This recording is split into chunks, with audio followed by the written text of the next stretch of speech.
গুমের অভিযোগে সেনা হেফাজতে 15 কর্মকর্তা। ঢাকা ক্যান্টনমেন্টের এমইএস ভবনকে অস্থায়ী কারাগার ঘোষণা। ট্রাইব্যুনাল ঠিক করবে কোথায় থাকবেন আসামিরা। নির্দেশনা অনুযায়ী ব্যবস্থা নেবে কারা কর্তৃপক্ষ। সেনাবাহিনীর বিভিন্ন পর্যায়ের অফিসকে অবহিত করা হয়েছে, তারা কিন্তু গ্রেপ্তার করবেন না। অ্যারেস্টিংয়ের পাওয়ার কিন্তু আইন শৃঙ্খলা রক্ষাকারী বাহিনীর, অন্য কারণে। গ্রেপ্তার করা হলে তখন থেকে তার উপরে আইন প্রযোজ্য হবে যে 24 ঘন্টায় তাকে কোর্টে আনতে হবে। এখানে কারা থাকবে বা কারা গ্রেপ্তার হয়েছে বা হয়নি এ সম্বন্ধে আমাদের কাছে পর্যন্ত কোনো ইনফরমেশন আসেনি। যদি বন্দি থাকে কোনো, তাহলে তো আমরা বন্দিকে হয়তো নিরাপদ আটকের জন্য যা করতে হয় সে ব্যবস্থাগুলো নিব। নির্বাচন বানচালে 71-এর বিতর্কিতদের ষড়যন্ত্র দেখছে বিএনপি। সংসদে পিআর ইস্যু সমাধানের আহ্বান। নভেম্বরে গণভোট চায় জামাত, আগে বিচার দাবি এনসিপির।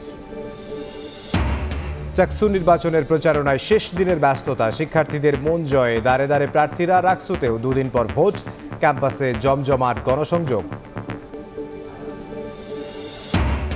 সঞ্চয়পত্র থেকে সরে আসতে চায় সরকার। সুদ হার কমাতে কাজ করছে বাংলাদেশ ব্যাংক। দুশ্চিন্তায় বিনিয়োগকারীরা। নিরাপদ বিকল্প তৈরির তাগিদ।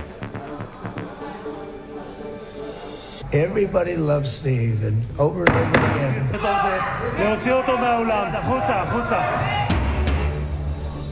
ইসরায়েলি পার্লামেন্টে ট্রাম্পের ভাষণের সময় স্বাধীন ফিলিস্তিনের দাবি বের করে দেয়া হলো 2 এমপিকে। গাজা চুক্তির জন্য মুসলিম বিশ্বকে ধন্যবাদ মার্কিন প্রেসিডেন্টের।